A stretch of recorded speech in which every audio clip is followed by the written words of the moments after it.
सिंधवा मिठी तेरा मारू मिठा, ओ सिंधवा मिठी तेरा मारू मिठा, अल्लाह सिंधवा मिठी तेरा मारू मिठा। काथे न डिठा एड़ा काथे न डिठा, काथे न डिठा मोएड़ा काथे न डिठा। सिंधवा मिठी तेरा मारू मिठा, अल्लाह सिंधवा मिठी। अस्सलाम वालेकुम नाज़रीन, माया सनागुल तांडी सिरियाहो न्यू मेरान न्यूज़ और कयूं था खबरन डा खबर शामिल के पिया बिरशामा रिपोर्ट निसार अहमद लिगारी ji. Sindhi media new Mehran news 7 पारा ऐलानियल सकाफ़ती ॾींहुं जे हवाले सां सकाफ़ती प्रोग्राम जारी।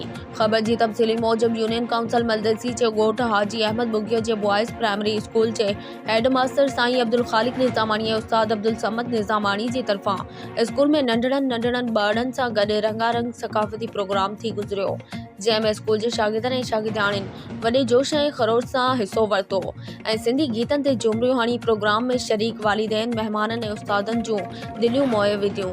तक़रीब जे महिमान ख़ास डॉक्टर सजाद अली बुगियो ऐं डॉक्टर इरफान अली बुगियो उन मौक़े ते ख़िताब कंदे चयो त ही नंढड़ा गुलनि जहिड़ा ॿार असांजो रोशन मुस्तक़बिल आहिनि, उन्हनि जी तालीम असांजी औलीन तरजीह आहे। हेड मास्टर साईं अब्दुल ख़ालिक निज़ामानी पंहिंजे ख़िताब में चयो त सिंध जी सकाफ़त 5000 साल खां बि वधीक पुरानी आहे। असां सिंध जा माण्हू महिमान नवाज़ ऐं अमन पसंद आहियूं। सिंध सूफ़िन ऐं वलिन जी धरती आहे। असांखे पंहिंजे वसीलनि जी मालिकी करणी पवंदी ऐं सकाफ़त खे ज़िंदा रखण लाइ पुण जोगा कदम खणण जी ज़रूरत आहे, जीअं असांजे ईंदड़ नस्ल बि सिंध जी हिफ़ाज़त करे सघे। आख़िर में ॻोठ जे मोज़िज़ गुलाम यासीन बुगियो उस्तादनि ऐं आयल मोज़िज़ महिमाननि जो शुक्रिया अदा कयो।